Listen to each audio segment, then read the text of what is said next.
ستات كتير ما بيتربوش ما بيسمعوش الا لما يتشكموا، تحس بكره ناحيه بابا، لان ازاي بابا بيعامل ماما كده. المصيبه اللي اكبر ان انا هختار حد يا زي ماما يا زي بابا يا سلطه بين بابا وماما.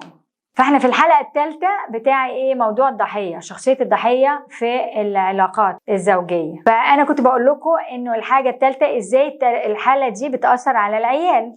احنا ولادنا بيتعلموا مننا عن طريق احنا مين قدامهم، مش اللي احنا بنقوله لهم. اللي احنا بنقوله لهم جزء صغير قوي من اولادنا بيتعلموه مننا. مثلا جالي المره اللي فاتت واحد راجل بيشتغل معايا بيقول لي ابني ابتدى يقول لي بابا ازاي تسمح ان ماما تشخط فيك كتير قوي كده. فبابا ضحيه شخيط ماما في الحاله دي. فلما ابني يعمل كده يشوفني كده، ايه المثل اللي انا بديه لابني؟ ان انا كراجل ممكن الست تشخط فيا، والعكس صحيح. لما انا كبنت بشوف ابويا بيعامل امي وحشه، وانا اشتغلت مع ستات شافوا ده في البيت، فالبنت بتحس بكره ناحيه ابوها وبتحس بنوع من الكره ناحيه امها. ليه؟ ازاي ماما ضعيفه ومش قادره تعمل حاجه مع بابا، وبحس بكره ناحيه بابا لان ازاي بابا بيعامل ماما كده. دي طبقه من الايه، الدمج، من الجرح اللي بيحصل للعيال. في طبقه اعمق من كده كمان بتحصل للعيال، انه ايه؟ ان المثل العلاقي بالنسبه لي انا اللي هو اللي بيحصل في البيت بابا وماما. فانا يا هطلع زي ماما يا هطلع زي بابا يا هطلع لبخه من بابا وماما. والمصيبه اللي اكبر ان انا هختار حد يا زي ماما يا زي بابا يا سلطه بين بابا وماما، كراجل في حياتي كست في حياتي. فدوري ضحيه قدام ولادي مهم جدا، لانه بيربي ولادي في ثقافه الضحيه او اللي بيأذي الضحيه، الجوز في الحاله او في الست الحاله دي، الراجل او الست. يعني في مثلا اللي قلت لكم في الاول كانت الست بتزعق للراجل، في امثال كتير ستات كلمتني الراجل بيزعق للست. وفي المجتمع بتاعنا اكتر الرجاله اللي بتزعق للستات. انا مره في الاتوبيس كانوا عمالين يتخانقوا، والرجاله كانوا عمالين يقولوا ان من حقهم ان هم يعملوا كده في ستاتهم، لان في ستات كتير ما بيتربوش ما بيسمعوش الا لما يتشكموا. والشكمه ان هو يديها قلم على ودانها، يديها شلوت، يشخط فيها عشان ايه؟ تفهم. والراجل كان بيقول انه الست بتاعته ما بتجيش غير بكده، فهو لازم يديها ده، يعني هو بيخدمها في انه يعملها بالطريقه دي. طبعا انا يوم ما سمعت كده رجعت البيت مخضوضه.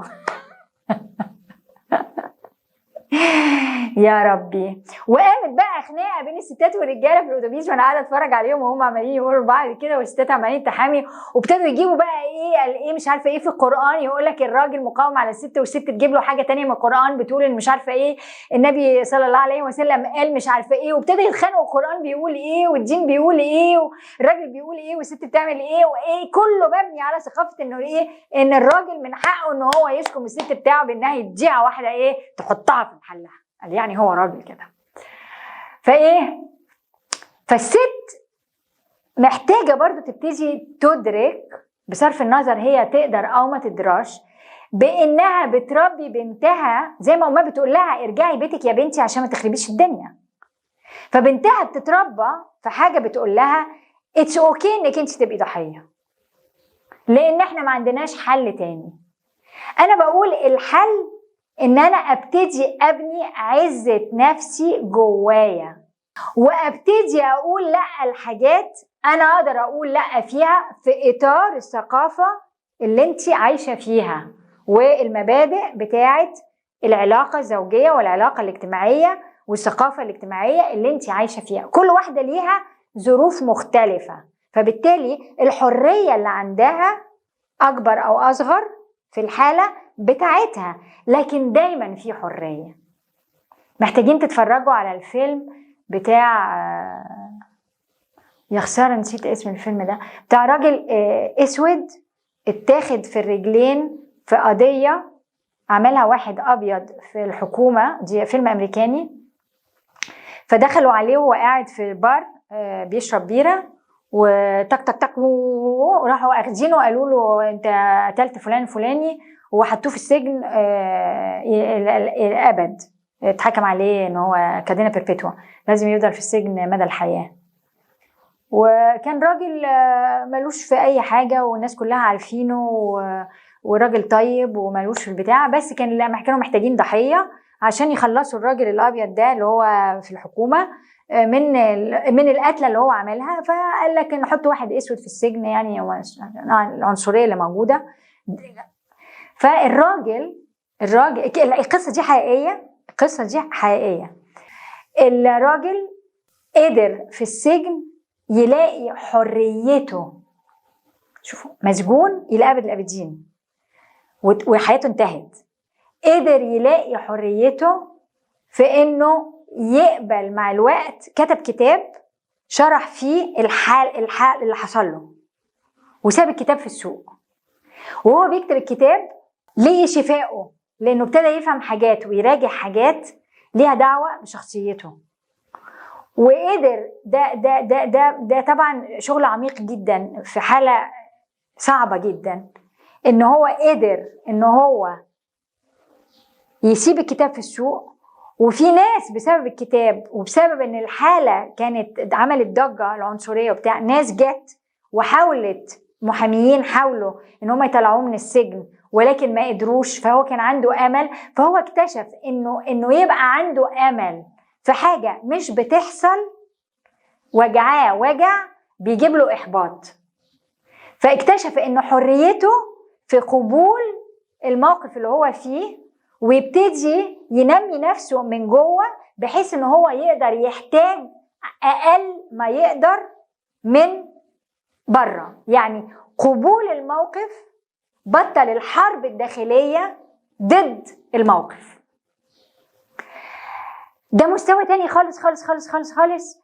اللي انا عايزه اشرحه لكم فيه السبب اللي خلاني احكي لكم القصه دي، ان انا عايزه اقول لكم انه دايما في مخرج، والمخرج دايما جوانا، مش شرط انه يكون برانا. عشان كده جبت لكم المثل بتاع القصه دي. الراجل ده عايش في السجن، مفيش سجن اكتر من كده، ومظلوم، مفيش ظلم اكتر من كده، ومحكوم عليه كانه قاتل، مفيش اكتر من كده ظلم، مفيش سمعه اوسخ من كده.